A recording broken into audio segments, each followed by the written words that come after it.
Ever feel like there's more to discover beyond the traditional seven chakras? Like there's something, well, above the crown. Yeah.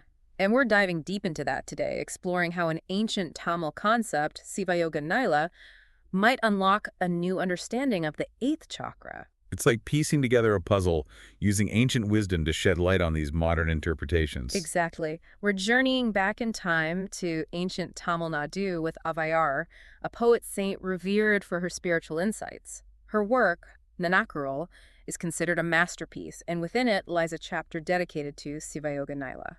Fascinating woman, Avayar. Her words were incredibly powerful. Absolutely. And in this chapter, chapter 26, she doesn't hold back. She paints a vivid picture. She does. She writes, "In the luminous space where thought dissolves, where the self merges with the infinite, one attains the state of Siva Yoga Nila." Wow, her words really resonate even today. It speaks to the state of transcendence, going beyond the limits of our physical and mental selves. Right. It aligns with how many describe the eighth chakra. Exactly. Existing beyond the crown, representing that next level of spiritual evolution. It really makes you think, was Siva Yoga Nila Avera's understanding of the eighth chakra centuries before the term even existed? And if so, how does she believe one could achieve this state? Well, Avayar emphasized three key things: meditation, ethical living, and deep devotion. And what's interesting is how these ancient practices still hold so much relevance in our modern world. It's true. Mindfulness, meditation, these are hot topics right now. Right, and they directly connect back to what Avayar was advocating for centuries ago.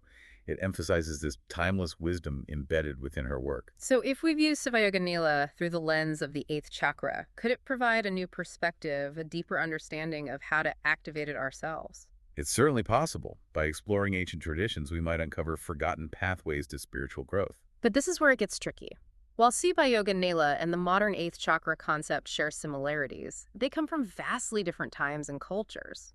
How do we reconcile those potential differences? That's the million-dollar question. It's important to acknowledge that these concepts might not be perfectly interchangeable. There could be nuances, specific cultural contexts that we need to consider. So how do we, as modern spiritual seekers, navigate this? Where do we go from here? I think the key takeaway is this.